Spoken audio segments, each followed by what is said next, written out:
Good afternoon, everyone, and I should say happy World Wetlands Day. It is World Wetlands Day today, 2nd of February. So welcome to all of you from around the Indian Ocean and indeed all around the world. We have registrations from just about every continent today. And today, we are going to be presenting to you a little bit of a background and an update on some work we've been doing with IORA and in collaboration with the government of Indonesia on nature-based solutions for climate adaptation to climate change.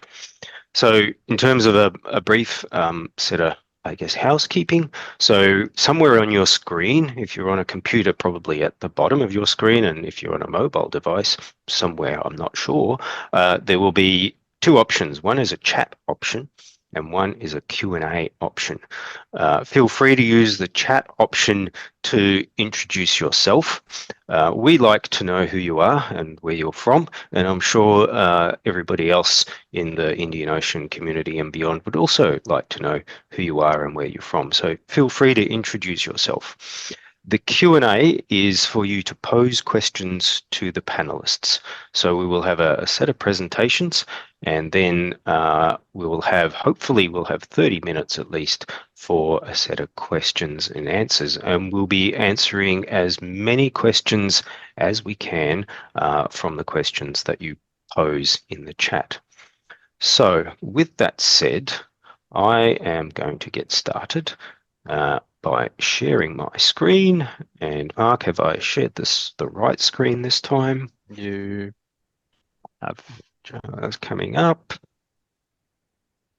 Have I shared the right screen? Yes, you have. Well done. Excellent. Thank you. All right. Nature-based solutions for adaptation. What's the context? I don't need to tell this audience, I'm sure, the sort of risks that we face around the world today. There's many of them. This is an interesting report. It's produced by the World Economic Forum. They do this every year. And just a few weeks ago, they released their 2024 edition of the Global Risks Report. And this year, like almost every other year, 5 out of their top 10 risks are natural risks. And you can see there the first 2 risks are around weather and climate, and then there's a set of risks that are around natural ecosystems and natural resources. So that's probably not surprising to anyone, but it does mean that it's quite sobering in terms of thinking about the types of risks that we have to manage. The Indian Ocean is particularly susceptible to a lot of the climate risks to the coast. In fact, the entire Indian Ocean rim is highly exposed and highly vulnerable to climate risks. They rank among the most at-risk nations in the world. So in this context, the member states of IORA and all of the partners around the Indian Ocean have quite a sobering and significant task and quite a substantial responsibility in terms of protecting people, their livelihoods, and all of the natural resources that means. And there's lots of risks. We can broadly think of them in 2 types of risks. There's risks that happen gradually, and you can think of sea level rise in this context. Sea level rise does tend to happen a little bit by little bit every year, of course, with the nature of tides and storm surges. You know, the actual sea level that you experience might change from hour to hour and day to day, but there is an underlying gradual change that can be a predictor of threat. Then there are extreme events, like extreme weather events, and those are perhaps less predictable in the long term. They can be predicted up to a few days out, but they're ones that can be very destructive and quite difficult to manage. So the way we respond to those can be quite different. The effects that they have can also be quite different. On the one hand, you can have extreme events that do significant damage to infrastructure. They can damage buildings, homes, schools, roads, and so on. Then there is the risks to livelihoods and the risks to people's lives. So as well as that kind of physical damage, you've got the erosion of resilience of people in the way they live, the way they earn their living, the way they go about their lives.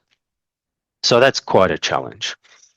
And how do we meet that challenge? Well, there's obviously several ways that we can attempt to meet the challenge.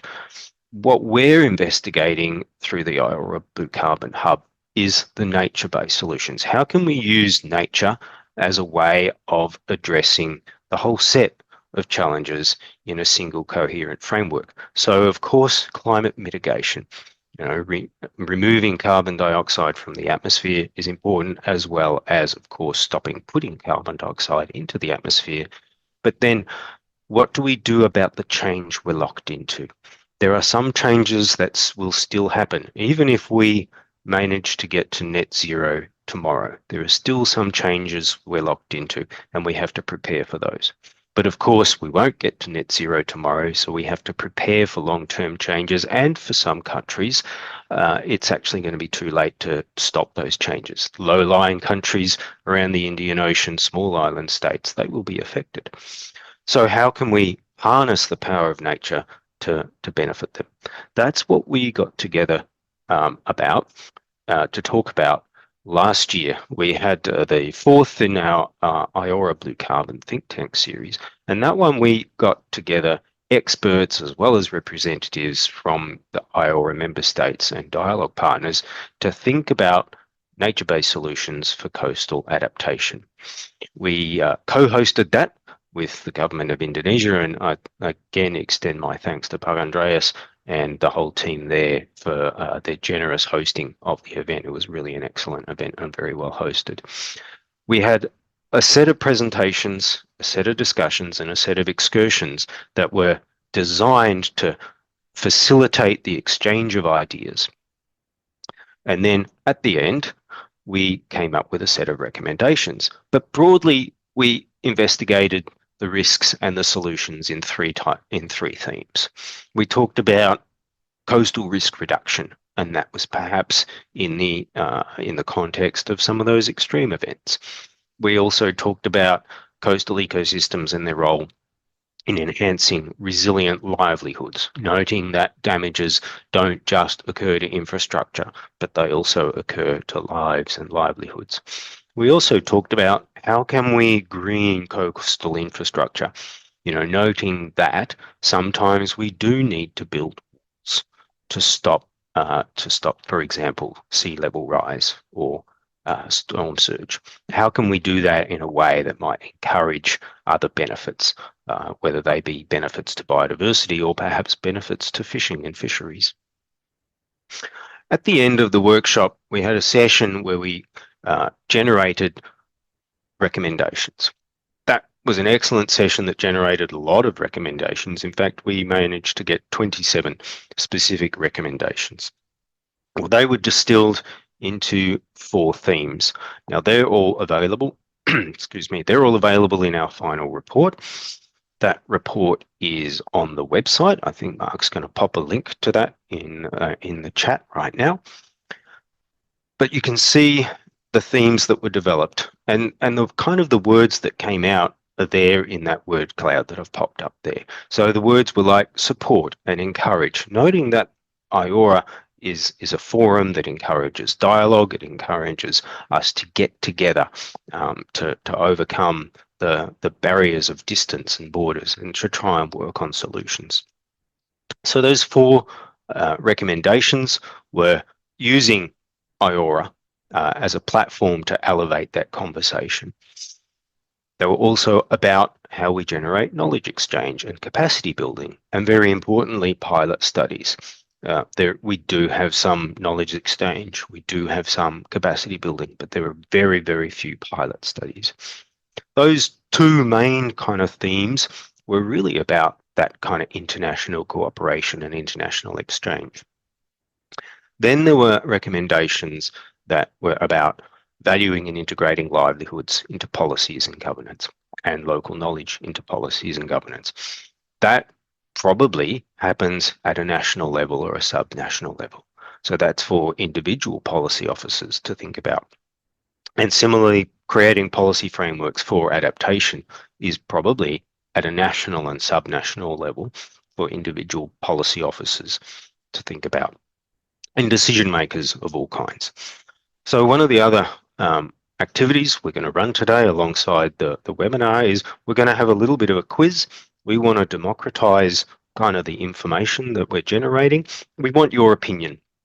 So we've created a poll that has the four recommendations, or the four themes of recommendations, and we want your opinion on what you consider to be the most important. So we'll pop that the link to the poll in the chat as well. Please go on and give us your opinion. Tell us what you think is most important. At the end of the webinar, I will share a report with you, and you'll see the consensus from the people that are online today. But in the meantime, enough from me. I'd like to hand over to three of the people who were integral to running the event for presentations, and at the end, Andreas will help me with some closing comments. So just during, as a reminder, so we will have the three speakers and they will give us their thoughts and their ideas, and then at the end we'll open it up for the Q&A. Please put your questions in the chat. We will go in the order of starting with Marine, moving to Paul, and then closing with Sharina before the questions. So enough from me. If you want more, you can jump onto that website there. I am going to attempt to stop sharing my screen. And then, Marine, if you're ready, I will hand over to you. Thank you very much, Matt. Oh, sorry, it's early for me. I haven't done 21 yet. Yeah, thank you, Matt. It's a pleasure to see you and to be with all of you today. I have to say that I really enjoyed this workshop. It was very inspiring to me to hear from everyone and to see so many amazing projects, fantastic projects from the region. So yeah, I'm delighted to be with all of you. And well, since time is limited, I suggest that we dive right in. I'm sorry, I don't have a PowerPoint presentation, so you'll just have to bear with me and stare at me. So yeah, one thing that I found very interesting about this two-day workshop is the consensus and the fact that participants really repeatedly stress the multiple benefits that are brought by coastal nature-based solutions. We all describe them as multi-purpose solutions, win-win solutions, and obviously the benefits that were the most mentioned were, well, first, climate adaptation, since it was the focus of our discussions. We know that these ecosystems contribute to protecting the shorelines from the growing impacts that you mentioned in your presentation, such as extreme weather events or sea level rise and coastal erosion, and that these ecosystems really are the key to increase resilience of, well, those ecosystems, but also local communities.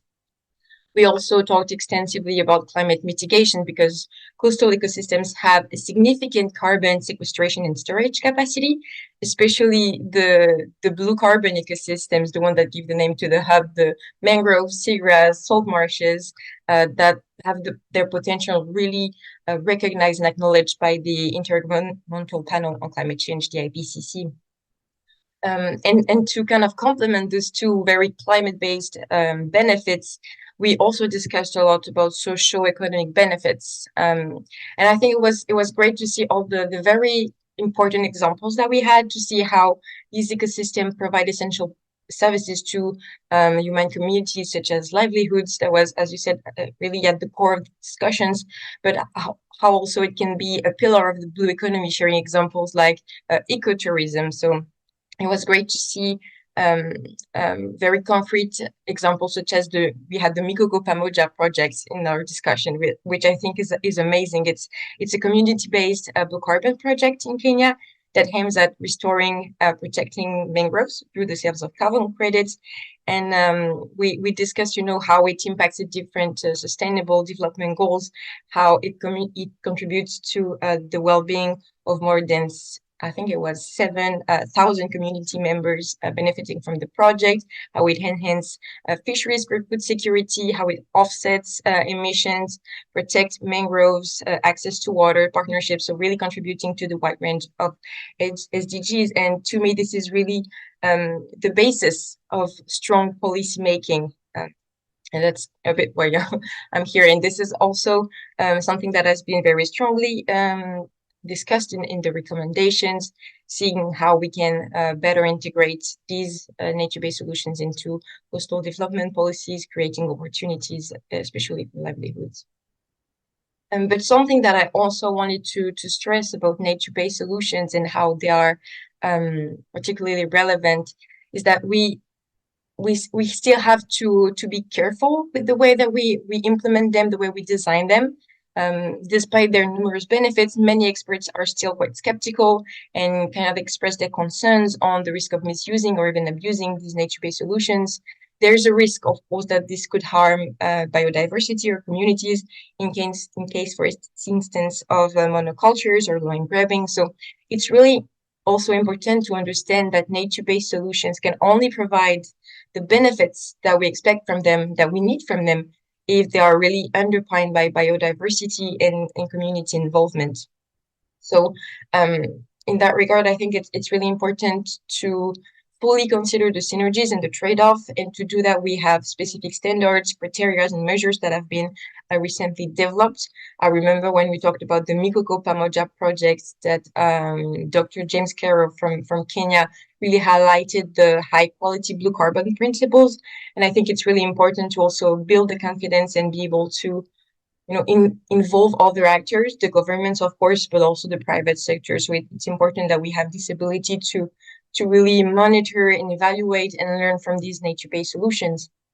And I mentioned coastal communities involvement.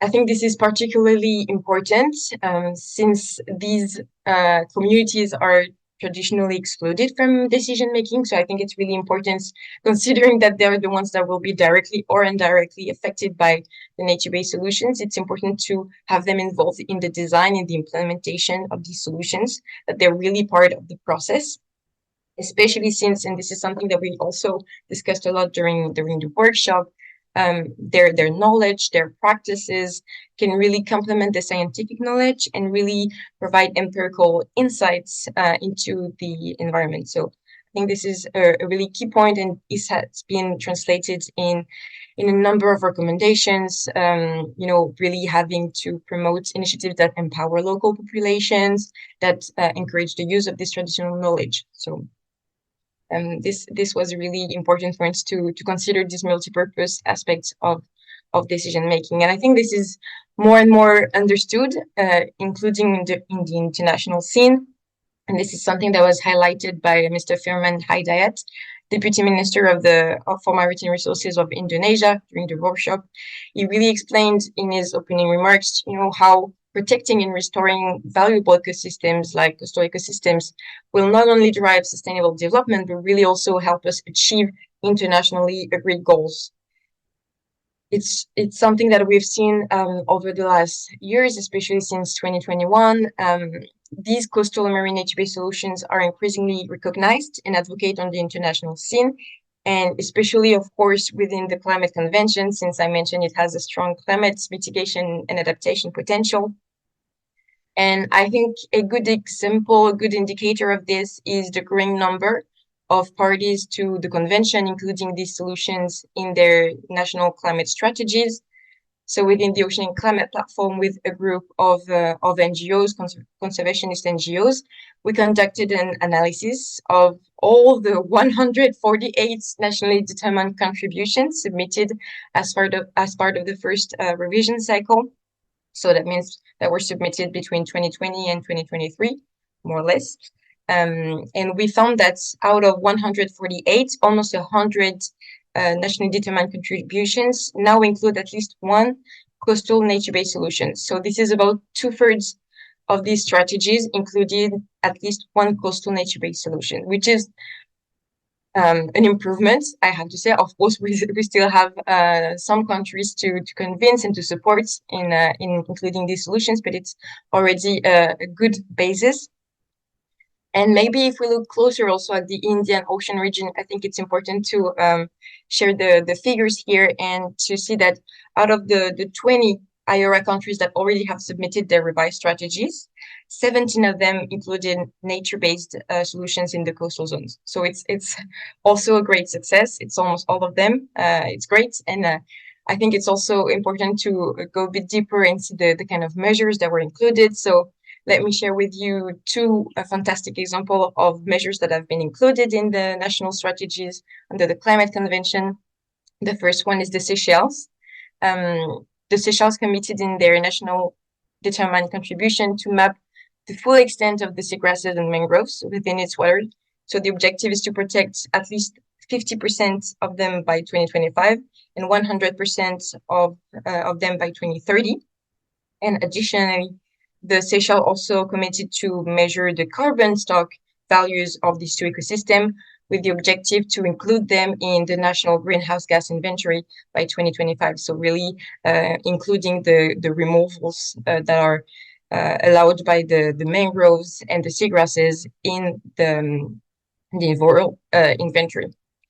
The other example that I wanted to share is Indonesia, that committed to implementing ecosystem-based adaptation in coastal zone development, and specifically mentioned integrated mangrove management in their strategies. Obviously, those are only examples, just to see that you have this mitigation and adaptation components that go hand in hand that are particularly important. Building on these advancements under the Climate Convention, the global stocktake that concluded a few weeks ago took even a step further in really recognizing the role and importance of coastal nature-based solutions for, well, both mitigation and adaptation again. So maybe just explaining a bit what the global stocktake is, since I'm a very huge policy nerd, but it's maybe not everyone around the table sharing this. So the global stocktake is really a mechanism under the Climate Convention that aims to assess collective progress towards achieving the goals of the Paris Agreement. It means really looking at everything related to where the world stands on climate action and identifying the gaps and really working together to agree on the ways forward. So that means that the global stocktake really measures the progress and defines the path that lies ahead.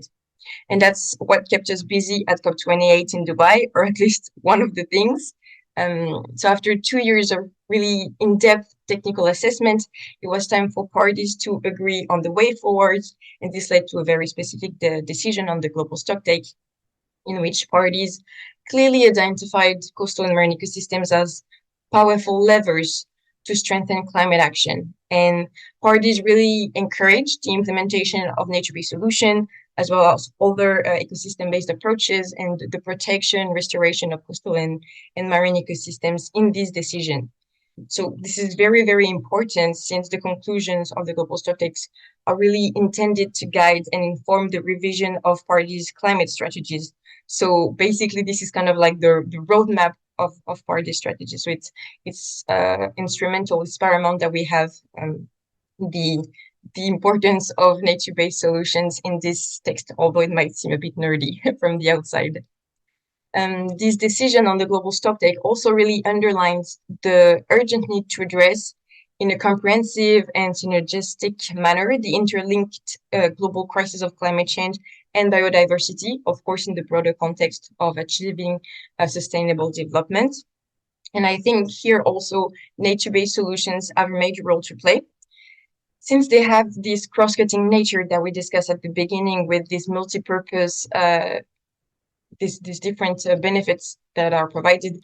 These nature-based solutions really have the ability to connect climate and biodiversity objectives, because we talked about the Climate Convention, but obviously coastal and marine nature-based solutions are also addressed in its biodiversity counterpart, the CBD, the Convention on Biological Diversity, and the new policy framework that was adopted in Montreal in December 2022, the Global Biodiversity Framework. And in one of the targets of this framework, we have also nature-based solutions that have been referenced. One target specifically aimed to minimize the impacts of climate change and ocean acidification on biodiversity and to increase resilience through nature-based solutions. So it's something that is also at the core of their strategy.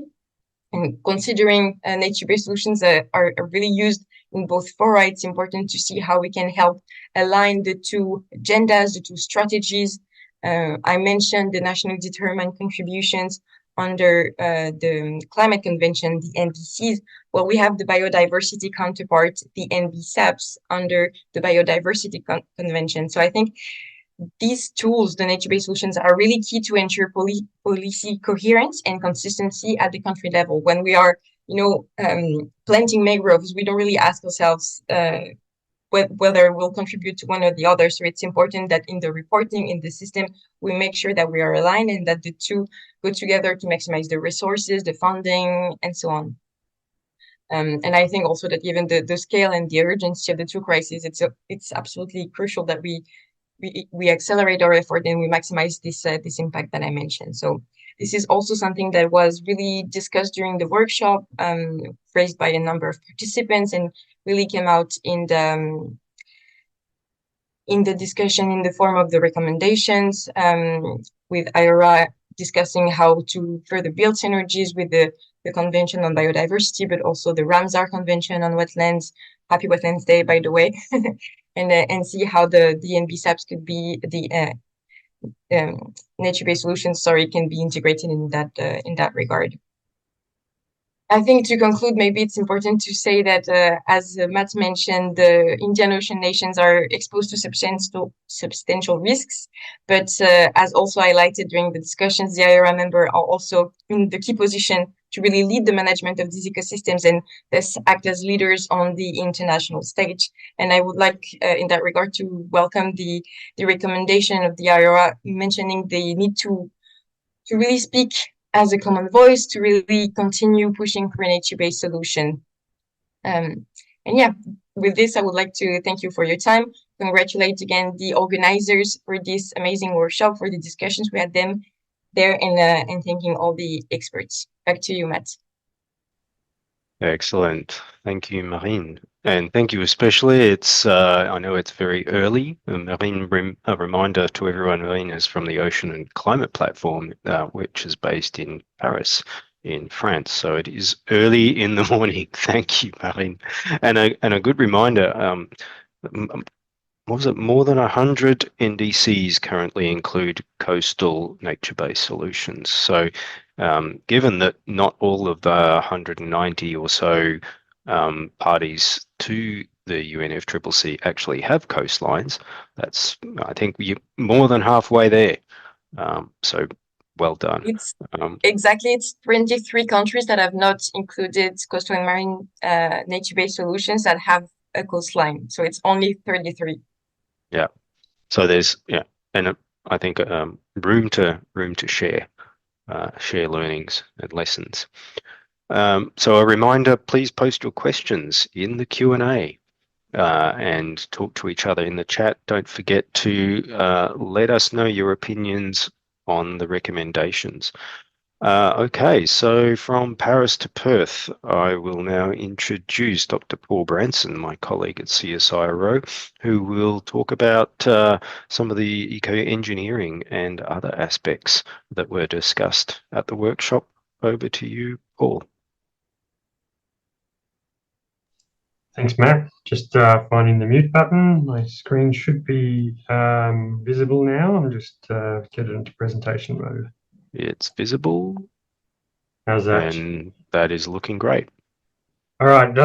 Yeah, I'd like to really second a lot of the remarks that Marine has made in relation to how sort of valuable the workshop was and the discussions and the multidisciplinary nature of the group, between sort of policy people through to practitioners, through to managers, and a whole range of people from various levels of government. So for me, it was a really enriching experience and learning about the really multifaceted elements of the challenges that we face in this area. And so today I'd like to just sort of give a very brief overview of some of the ecological engineering aspects that we were trying to consider during the workshop, and some of my sort of key takeaways from the other presentations that I saw that I think really sort of highlighted some of the important projects and success stories that need to be sort of celebrated. Couching this back in really the technical terms of what is risk and what are the components that sort of interact together to cause risks. Those really are the exposure, the hazard, and the vulnerability. So the exposure being sort of some ecosystems or people or infrastructure that exists in a location where it can experience some kind of hazard. Hazard being the flooding, the sea level rise, the waves, and so forth that Matt sort of talked about earlier in his presentation. And then vulnerability is the capacity for those systems to withstand. And it's not just the physical vulnerability of the coastline and erosion or houses getting washed away, but it's the loss of the livelihoods and all of the various elements that really lead to risk for those people that live within those systems. So nature-based solutions are the actions to protect and sustainably manage any sort of ecosystem, not just in the context of climate change and so forth. And then the disaster risk reduction element is to how can we reduce those sort of overlapping circles? How can we pull that in to reduce the risk? So taking actions within each of those three dimensions in order to reduce the risk, and using ecosystems to do that rather than just using traditional infrastructure measures. And finally, ecosystem-based adaptation is really the holistic approach that Marine referred to, where it crosses over into ensuring that it builds on the other elements of our interdependence on ecosystems like biodiversity and the services that sort of humanity really depends upon and nature depends upon in order for us to have a healthy and sustainable life into the future. So one of the interesting elements that I found in the report when I was sort of preparing for the workshop was this report about the UNFCCC financed coastal adaptation projects and the big focus on policy and planning and capacity building, which is great. But then 29 projects were funded, and appropriately so, on hard infrastructure because people really need to be able to withstand these hazards. But ecosystem-based engineering certainly makes an appearance, but there's a lot more scope to improve and to enhance on those sorts of approaches. And so when we talk about ecosystem-based adaptation, I mean, this might be quite a simplified view of things, but it's these are the types of responses to coastal risk that we can take in the coastal zone to the specific hazard of sea level rise. And whilst there's some of those responses are just not feasible or not practical in certain circumstances, either due to cost or availability of space and so forth, but ecosystem-based engineering has the potential to sort of really fit in the niches and the gaps and so forth, if there's enough space and so forth, to really build both the reduction in the physical hazard and promoting the benefits of and the co-benefits of the adaptation measure. One of the things that's really important in sort of keeping in mind when we're looking at ecosystem-based approaches is really the fundamental principles that ecosystem engineering and ecological engineering is founded upon.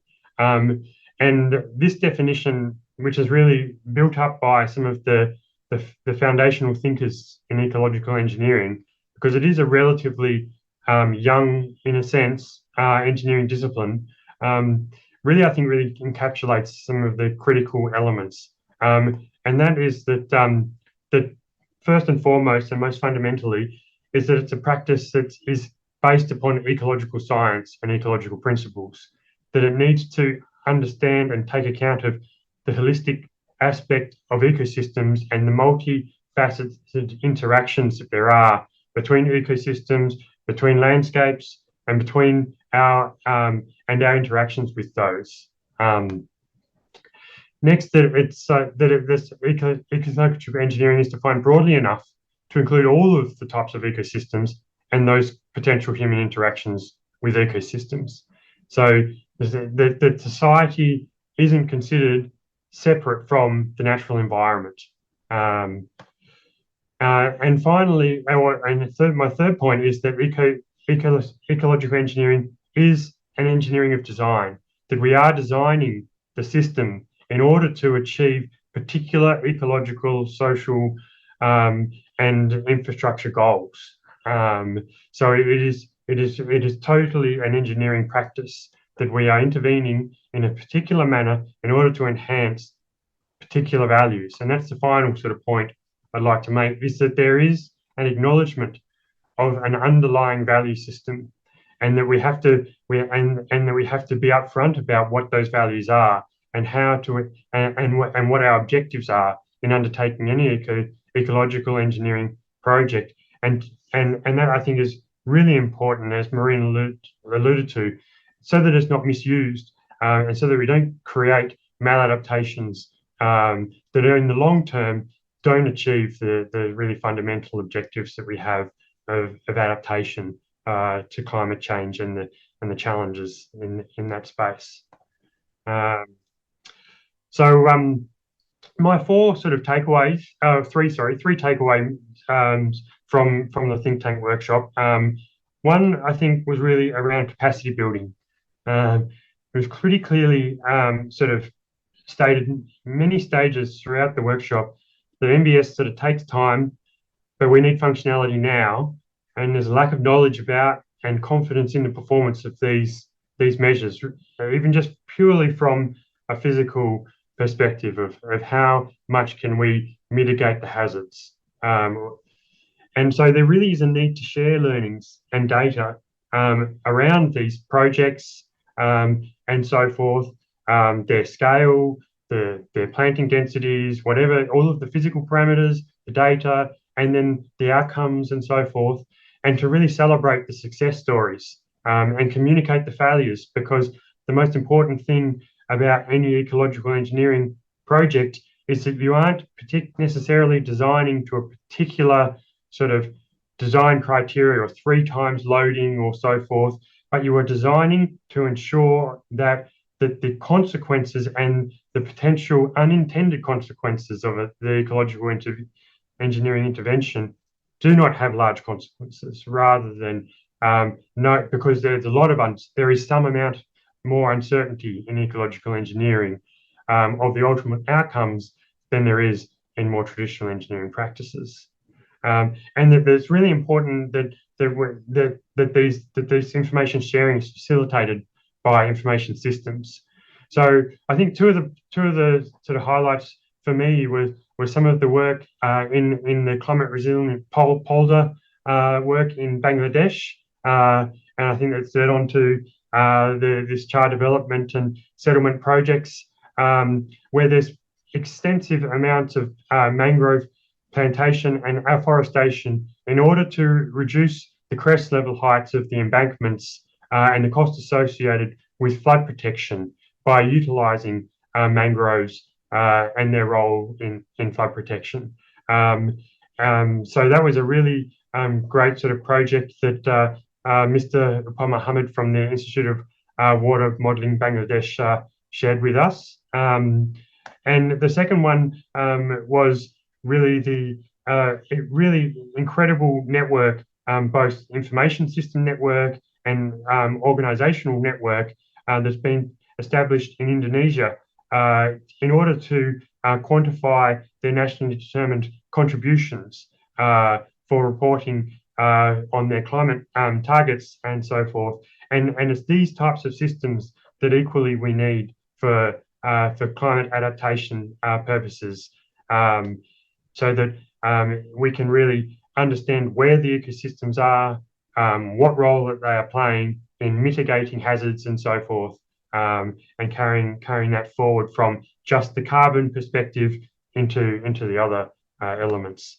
And so that sort of leads me on to the synergies element, where this sort of really strong theme around the interactions between adaptation and mitigation, and that they cannot be considered separately, and that they have direct impacts and feedbacks with livelihoods. And the nature-based solutions can really help to deliver upon all of those elements of the challenges that we face.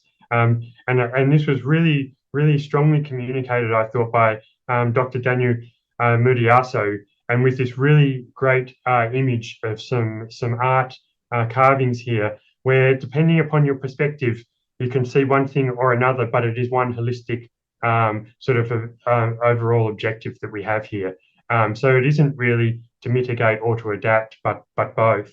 And I think that was really sort of also highlighted in this example project by Aji Anggoro from Building with Nature Indonesia, which was this combined shrimp carbon aquaculture, where they're trying to mitigate the effects of pollution through mangrove ecosystems and their role in water quality and biodiversity, to enhance aquaculture practices and the return and the yields of the prawn fisheries in these areas on the coastal margin.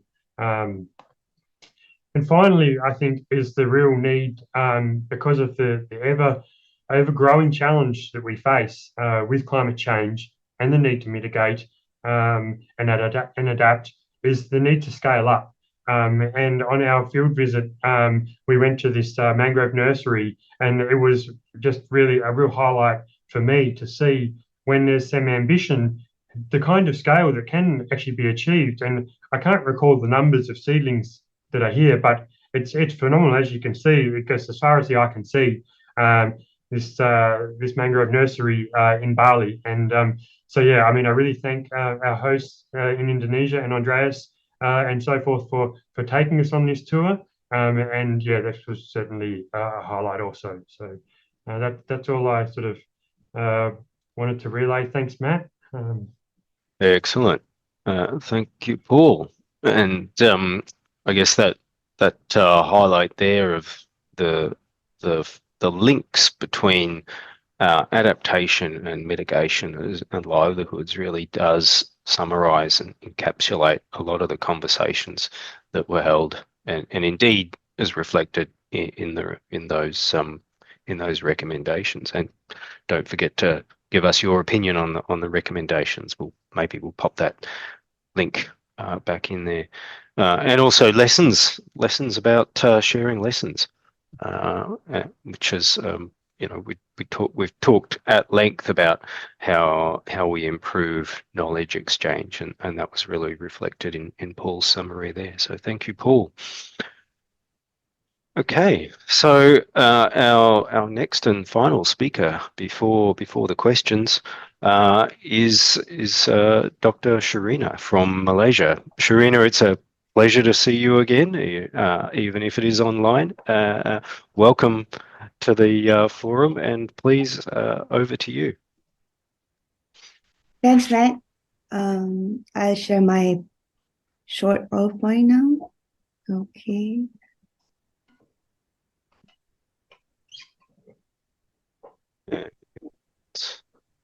So far, so good. Okay, thank you. Excellent. So, All good. again. So nice to see you, Matt, and also Andreas and Paul and Marlene. So I'm very happy to be sharing what I've learned in the 2-day think tank meeting for IORA Blue Carbon Hub. And I'm very happy that I was there, co-host with the government of Indonesia, to share a bit personally and professionally what I've learned from this nature-based solution for adaptation to climate impact in the coastal zone. So I'm very happy to know some of the points that I wanted to share have already been beautifully explained by Paul and Marlene. So I try to cover some of the other aspects that also I believe were also very important for us to think about today. So today's session is to review and also to reflect what were the discussion and the recommendations, as mentioned by Matt earlier, from our think tank meeting in Bali, Indonesia recently.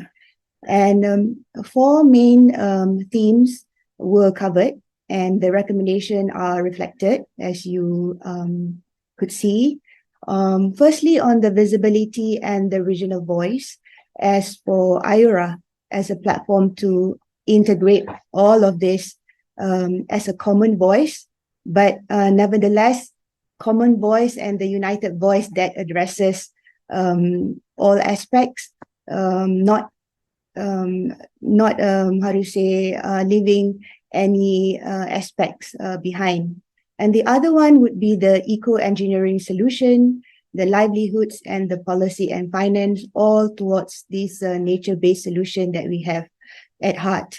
So my aspect was to share on the point of livelihood at that time. And livelihood, as Matt already mentioned earlier in his slide, we can see that the significant impact of climate change are affecting the livelihoods and the living conditions of the poorest and the most vulnerable communities. And much of the world population, as we can see in terms of the economic activities, critical infrastructure, are concentrating near the sea. And about 11% of our global population, or 896 million people, are already living on this low-lying coast, in which they are exposed to these interacting climatic and the non-climatic coastal hazards. So as for the coastals and the cities and settlements, they are also our source of sustainable development goals and climate resilient development solution, because they are at the centers of innovation with long histories of these place-based livelihoods, in which many of the communities are already globally connected through maritime trade and exchange. So from the IPCC point of view, particularly from the 6th assessment report from the Working Group 2, the evidence on the emphasis of nature-based solution is undeniable, where we could see in terms of urban green infrastructure, ecosystem-based management, all we see that how nature-based solution can provide such important livelihood options and to reduce poverty while supporting this mitigation and adaptation.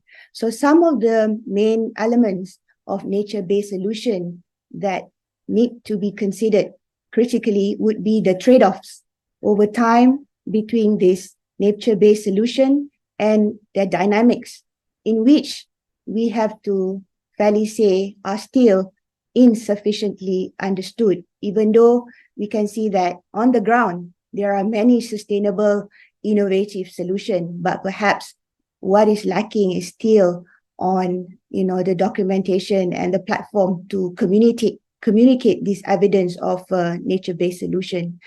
And the other one would be on the appropriate governance, the readiness of that to include the mainstreaming and the policy coherence in order to actually implement this on the ground, and to also think about the adaptation finance that targets the poor and marginalized, in which is essential for adaptation and climate compatible development. So all of that point, as reported in the IPCC Assessment Report 6 of the Working Group 2, were encapsulated in our meeting in Bali, Indonesia, in which we deliberately discussed on facilitating knowledge exchange and capacity building, especially through the eco-engineering solution from various case study in terms of climate finance, in terms of the wonderful experience of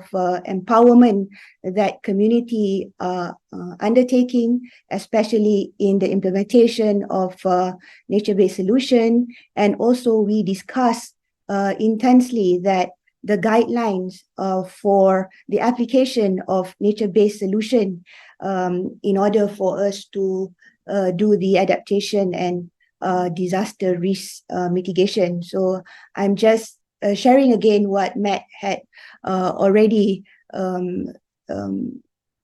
jot down in the recommendation from the workshop. So the other point would be, as we know that nature-based solution is critical for cities and settlements in which they are the frontliners of climate change, and they are facing all of that climate compounded risk.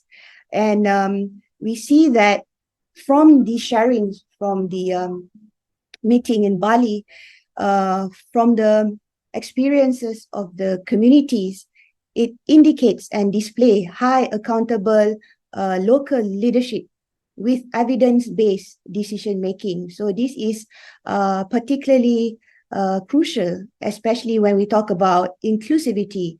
Inclusivity in terms of the institutional support that considers different stakeholder voices and knowledge system, in which from the meeting we could see that IORA plays a very important role to serve as that platform to bring up this regional common and united voice.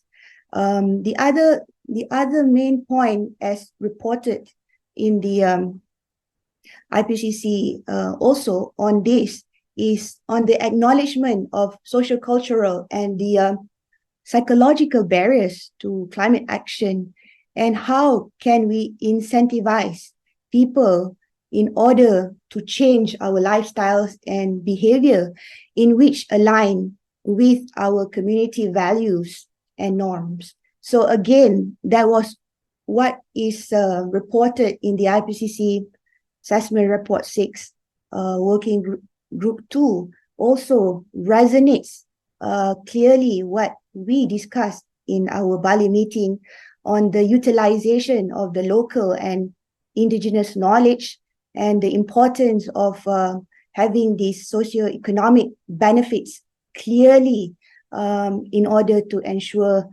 sustainable livelihoods among community, especially those most vulnerable and disadvantaged. So all of what we have discussed touches upon a lot of these word clouds here, as you can see, thinking outside the box, strategizing, synergizing, result orientation, promoting creativity, common outcome, and all of that, teamwork. And I like to highlight some of the things that I personally were very inspired. Of course, I will not do just if I just say that these are only the examples. I do not intend to be exhaustive, but within this limited time, I feel that these are examples that could bring us forward together, especially coming from Indonesia. For example, the experience from Building with Nature, from Papa Apri Susanto Asra from Wetlands International Indonesia, where he talked about coastal communities of Demak that highlights the work of the community in improving their livelihoods, as well as showing how the struggle and the success on the ground for addressing these NBS. And also, as Maureen has already highlighted, Mikoko Pamoja, or what Dr. James Cairo was saying, that Mikoko Pamoja means in Swahili as mangroves together, as a triple win, where we see that the climate, the community, and the communication amongst the communities in Gazi Bay, southern Kenya, as one of the successful evidence as well to show that it is workable for human and nature to work together, and not what the spirit was also in the discussion in Bali, was not that human are conquering nature, but human and nature work together in harmony. And that was what discussed by Professor Savandi Jayakodi from Sri Lanka, when she showed the experience of Homo tinkerers, where the human are constantly thinking, repairing, adjusting, working together. But she did address one important point where humans are supposed to be Homo tinkerers, supposed to be the caliph or the caliphs or stewards of this world. But in addressing nature-based solution, she posed a very important question for all of us to consider on the nature-based solution need a base to stand, and human existence with nature. But how do nature can have the base where the long-standing respect for each other, particularly human, has somewhat lost in a sense? So these are all some of the consideration when we were also discussing on this aspect of nature-based solution, not just as a pretext, but as something that is sincerely done, not only for the social benefit, for the physical, for the finance, but also in terms of the spirituality and the religious aspect as well. And two more example is that we have here is on the citizen science roles from the vocational school, as shared by Dr. Novi Suseyo Adi from the KKP Indonesia, where he shows how the students are also playing a role in terms of the field survey in providing network-based management in monitoring the geospatial.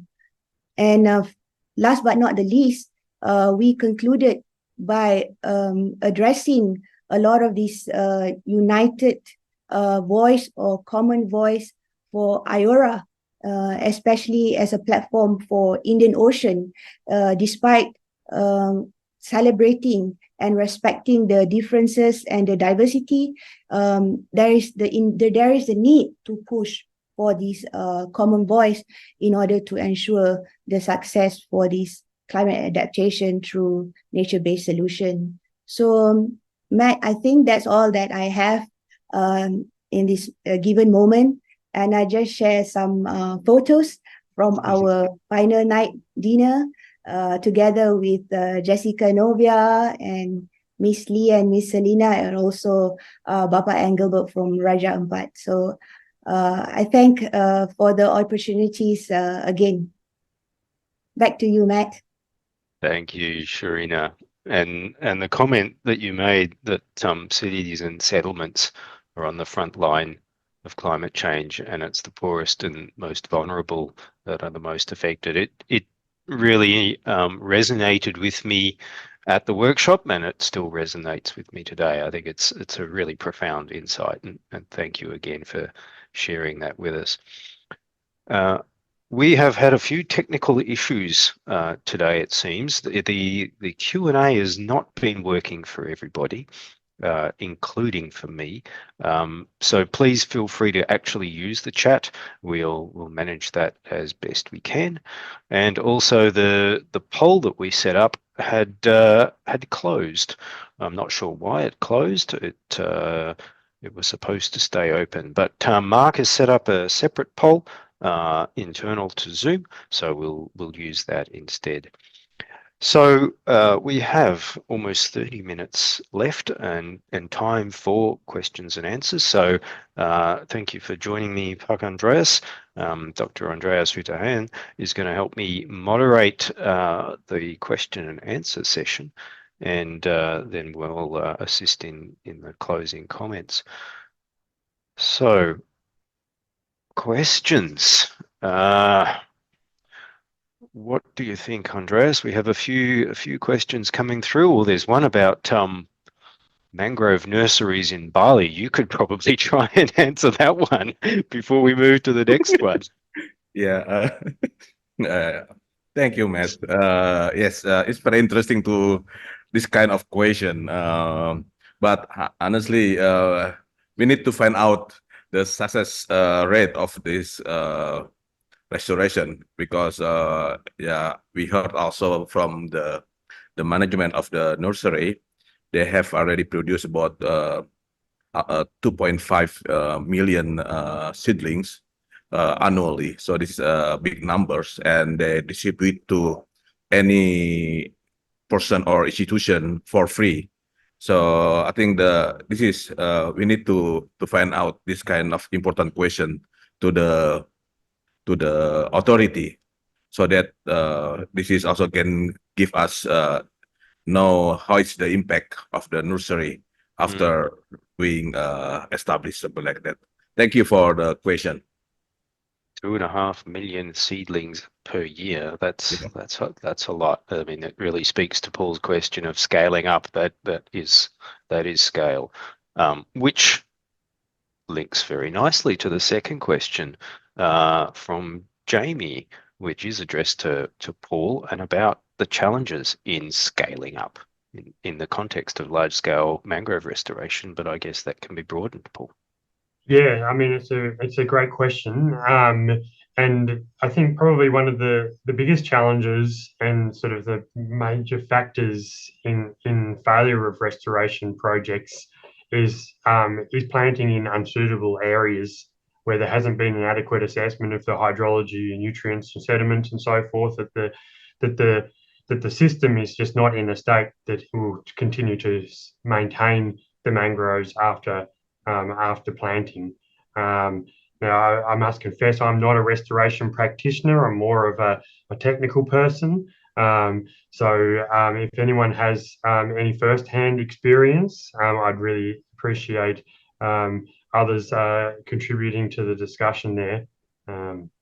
But from my technical perspective, that's my view upon the main contributors, or one of the biggest challenges is ensuring that the system is in the right place, or establishing the conditions so that they are right through some sort of ecological engineering, be it bunding or other kind of interventions as well. And I'm sure that applies not just to mangroves, but more broadly to all types of restoration. All right. Well, how are we going, Andreas? There seems to be there's a question for Sharina there. Sharina, what are some of the resistance you observed when working with local communities?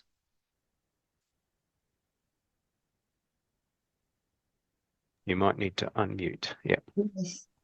Thanks, Matt. Thank you for the question. Yes, I think it's not so much of resistance that when we are working with local communities, especially in building community resilience towards addressing impacts of climate change.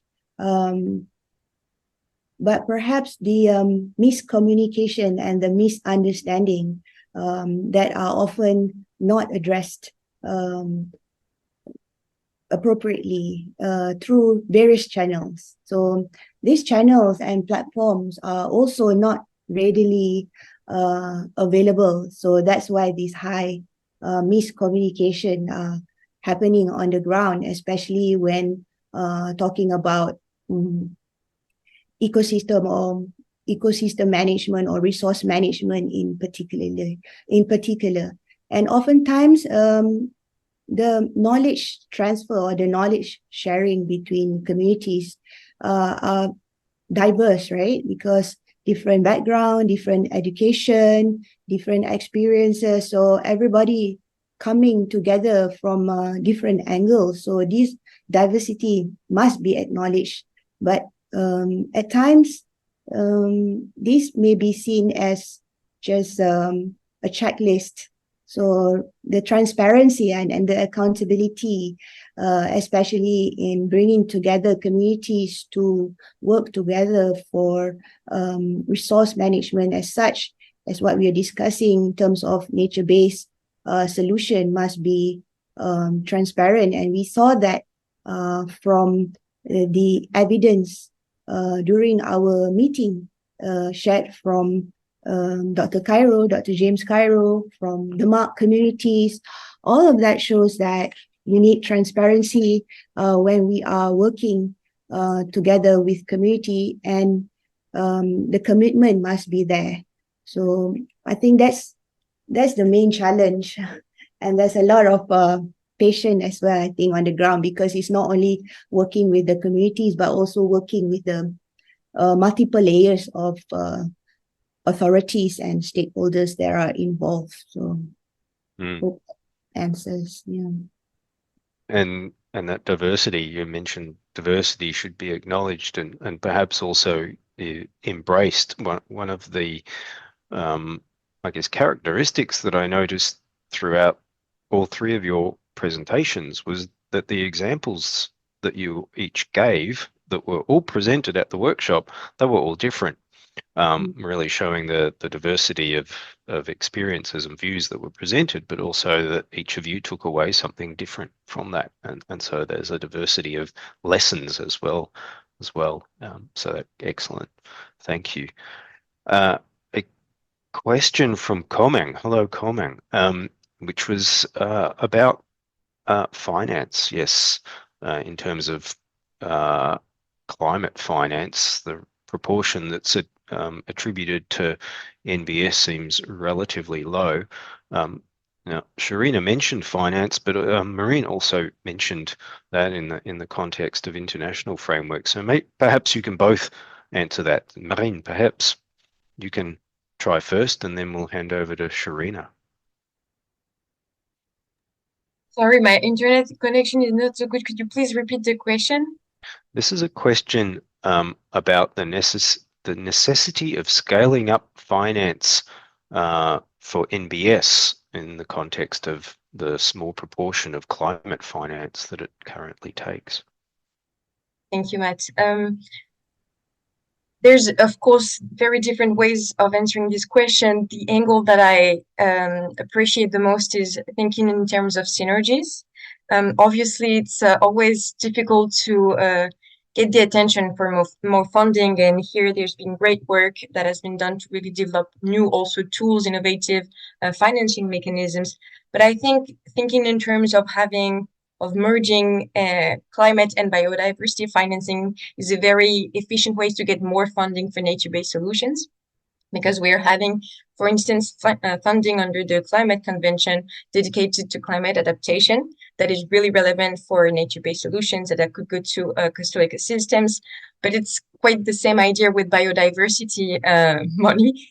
We have, with the new framework that has been adopted 2 years ago, extra funds with new funds that have been created specifically to restore ecosystems, to protect ecosystems. So really trying to maximize the funding through both conventions and see how we can build projects that are, I remember we mentioned the Mikuko Pamoja project. I remember their motto is the triple win for nature, climate, and people. Well, this is really the idea here. So I think this is something that we could also do with the financing. Thank you, Marine. Anything to add to that, Sharina?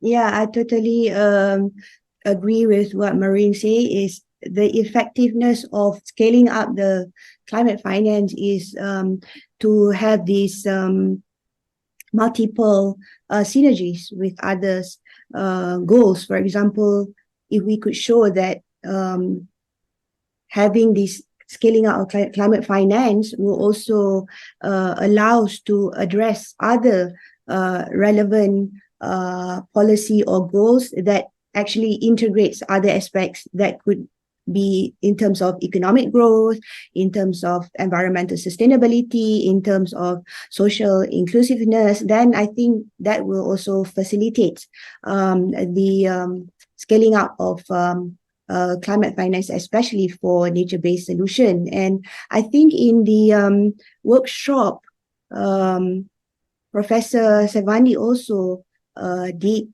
a question about how do we look at climate finance and the needs to have that shift of perspective, especially to deliver the understanding and the awareness amongst our stakeholders, not only the government, but also the private sectors and the NGO, in order for them to have a better uptake and better understanding and commitment towards addressing this climate finance issue for nature-based solutions. So,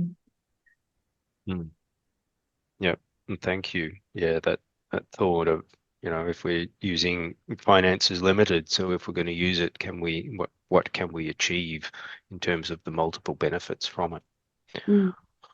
Andreas, how are we going with questions in the chat? I haven't yet looked in the chat, but I know some of them were coming through. And also Mark had put the poll up. So there's a button down the bottom of my screen that says polls and quizzes. So I believe if you press on that, you can get to the poll which has the questions around the recommendations and your opinion on the important recommendations. Well, perhaps Andreas is looking at the chat to pick some questions. There is one more that I see in the Q&A from Nabia in Mauritius about what are your views if we want to try restoration of mangroves in not so ideal conditions? Well, that might be a bit of a challenge. Yeah, probably. Yeah, I think it's very yeah, but this is I mean quite often coming to us as well, this kind of question. But I think first, before we want to do restoration or we do the rehabilitation, I think we should know the history of the area first. What kind of ecosystem already exists since a long time ago. So, and if we are sure there was a mangrove ecosystem there, so try to understand what is the reason this kind of the ecosystem being destruction, something like that. So that starting from that figure, then we could understand that what kind of the approach of the restoration of the mangrove can be applied. So because sometimes because of the issue of the carbon offset, something like that, now is in many places it seems like they are trying to plant mangrove in the area where there is no mangrove before. So this is good anyway, but the area that already mangrove in, I mean, maybe we should very careful because the success survival rate is very important. So this is so if there were frequently waves, something like that, of course we need to have specific approach, some kind like instead of putting one or two stick together, something like that, of the propagation, something like that. So we put it as the colony, something so that they could stick each other. And there are also one possibility like people doing in the muck using the bioengineering to use the bamboos to prevent to trap the sediment when there was high tides coming, and then the sediment trap it behind the bamboos, and this is becoming suitable place for the mangrove. So this is also possible, but it takes some time. So then, while you are waiting for this kind of time, just starting from the area that's easy to restore first. Yeah, I think this is the thing. Yeah, that's right. So Nabia, that question of design that Paul mentioned, and both Andreas and Paul mentioned that example from Denmark in Indonesia where there were other interventions as well as the planting of mangroves that were designed to enhance the success of the survival. I was just looking at the chat there to catch up on questions. There was a question from Matthew from Tanzania. Welcome, Matthew. I think this one, it looks like that one might be for Marine. What are the challenges to include coastal ecosystems such as seagrass and mangrove in NDC? And that's in the context of your comment, Marine, that 23 countries that could include them haven't yet. So opportunity to grow. Well, of course, there's a lot of challenges. I think the main one is still awareness raising. I mean, as I explained in detail how we've been having growing recognition of these ecosystems, but this, I have to say, pretty recent. A few years back in 2015, with the adoption of the Paris Agreement, the word ocean was only mentioned once in the overall text, and it was in the preamble. And nature-based solutions really became an important concept after 2021, and the recognition of these solutions with the UN Environment Assembly, where parties agreed on an international definition. So since then, we've been building with the global biodiversity framework that I mentioned, with the Paris Agreement, recognizing also these solutions, but it's still pretty new, and a lot of strategies have been published, submitted before that. So we still have the possibility to include them in the next rounds. So first one is awareness raising. Of course, there's a whole challenge around science, specifically mapping the ecosystems. That's why also I presented the Seychelles examples that Jean-Claude Labrosse presented during the workshop. It's because it's quite difficult to do that, and a lot of countries haven't done it. I shared the example of which IORA countries have or have not included these solutions in their NDCs. Well, France is included in the IORA countries through the island of La Réunion, and the European Union, which includes France's contribution, does not map its blue carbon ecosystems. Therefore, it's not included in their nationally determined contribution. So, just the idea of having the science behind to be able to include the strategy after that is a huge challenge. So yes, raising learning, science, and the third one I would say is finance. I mean, we talked about it yet, but it's not easy to get the finance to be able to do that. So a lot of countries also include nature-based solutions as conditional in their NDCs. What you have to understand is that these kind of strategies they don't have a universal format. So you have NDCs, the nationally determined contribution. Sorry, when I start talking, I go back to the acronyms. but yeah, these kind of strategies can be 2-page long, as they can be like 200. So you have more detailed ones that go really in depth on how they're going to be financed, and others that are just commit to something that they would like to be able to do if they have the right funding, if they have the right support, the capacity building, the experts to do that. So yeah, this is one of the difficulties. So a lot of challenges, but also a lot of opportunities. And I hope that, making the connections with climate mitigation, adaptation, that, as we say, really go hand in hand. And I love, Paul, the figure that you showed from Daniel Mortiarso's presentation with the two elephant/co intertwined, which was good examples, but connecting these benefits with socioeconomic benefits, really showing how these ecosystems can benefit to fishers, to local communities in general, really help also raise awareness and encourage these countries to include nature-based solutions, not only for ecosystems, but also for communities.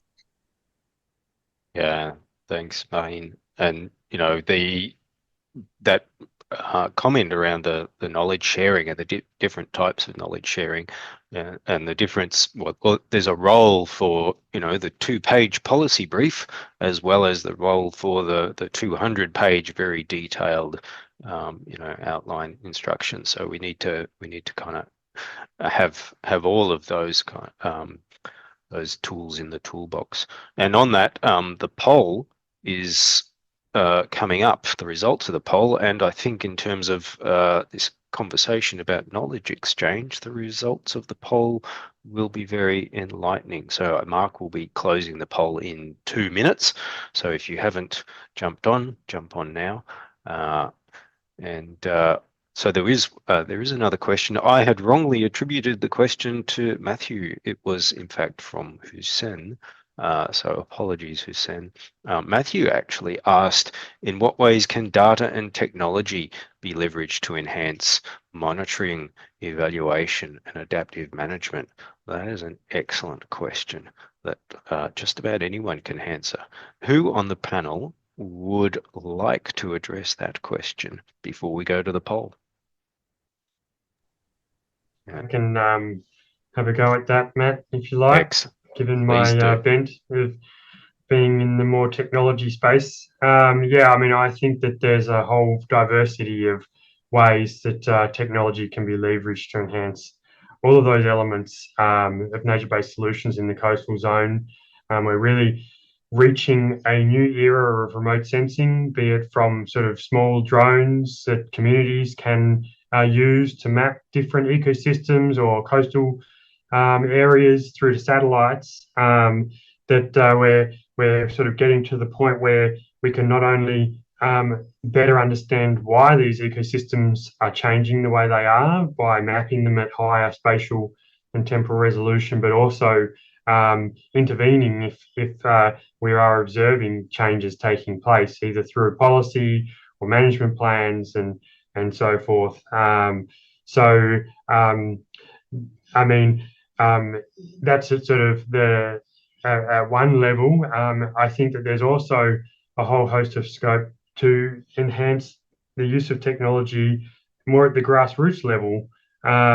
So communicating information down to stewards and so forth, be it lessons learned and so forth, or tricks and hacks, whether or not that's just like YouTube videos of someone who's worked out a way to do a particular part of mangrove restoration. Like if we can sort of popularize appropriate solutions in conjunction with science and that type of thing, then perhaps we can get much greater outreach and sort of penetration into people that really need to, or that can really be benefited by that knowledge.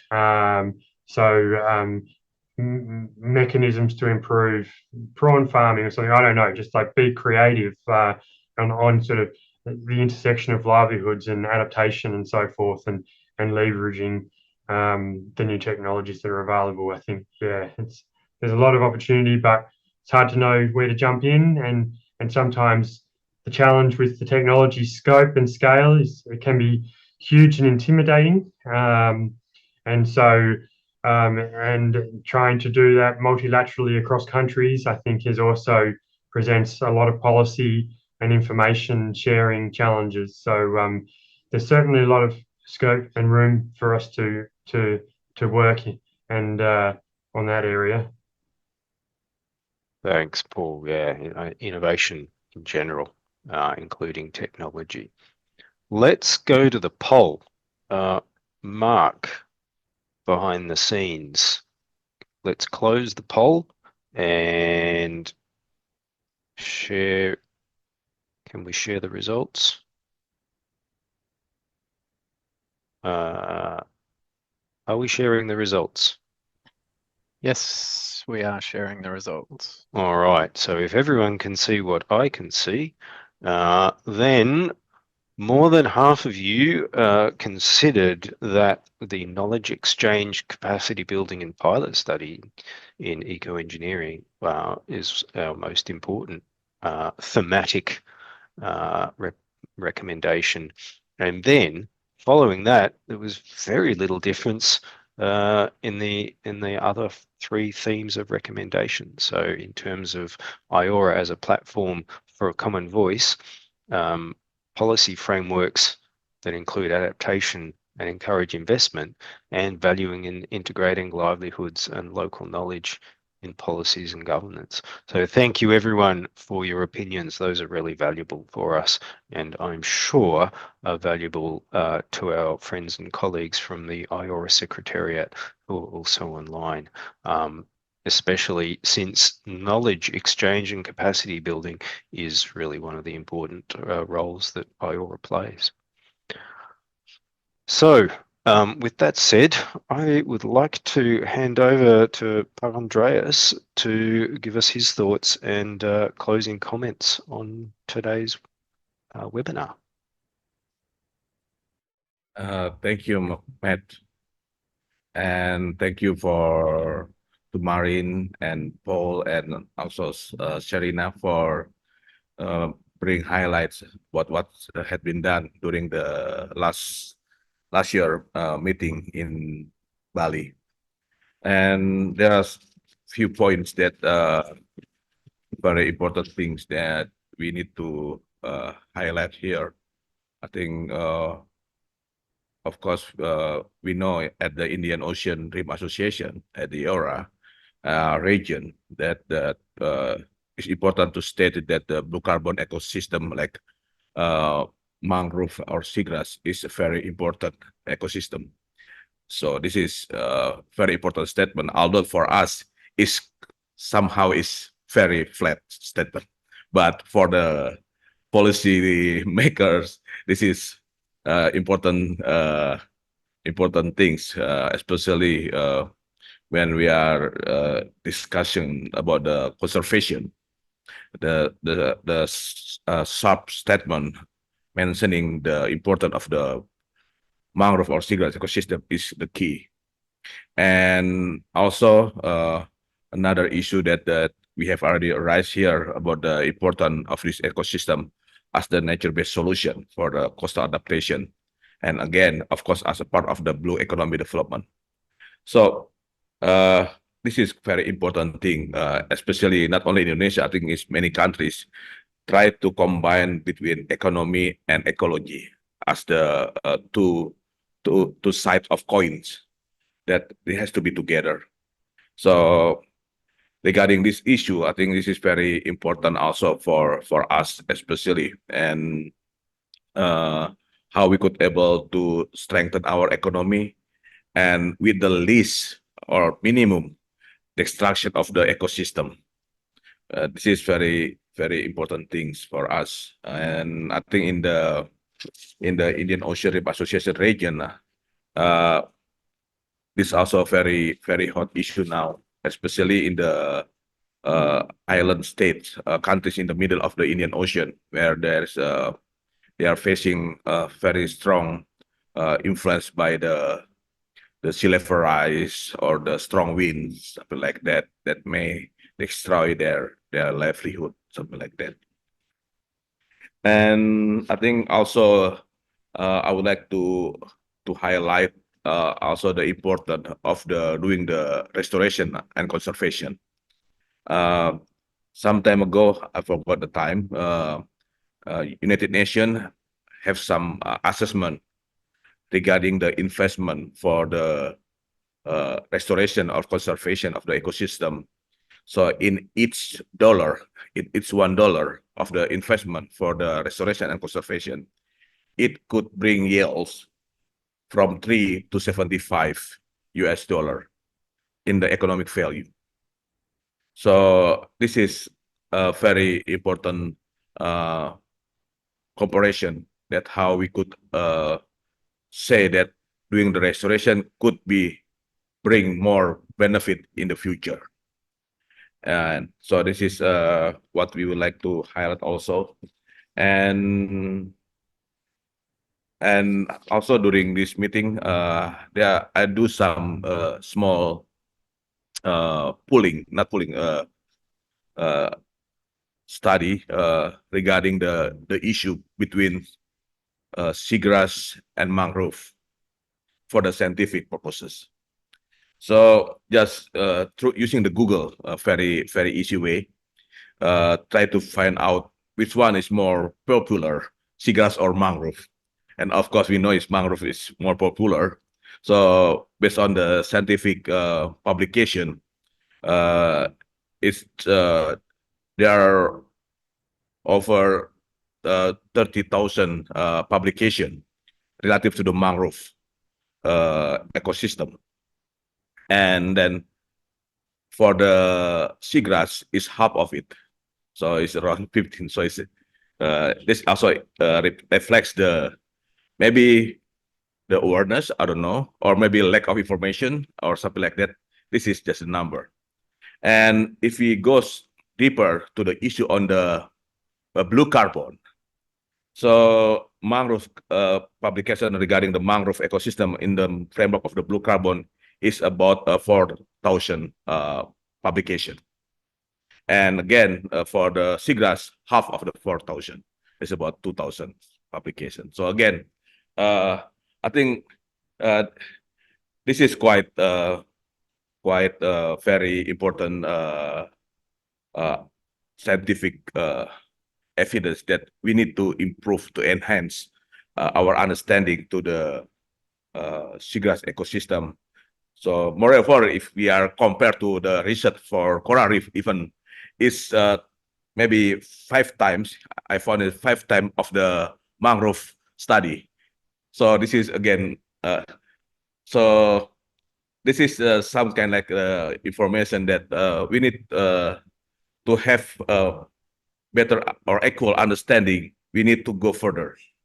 So again, then since we are talking here about the blue carbon, then I think this is quite important also for us to say no one left behind, or no one ecosystem, no ecosystem left behind, something like that.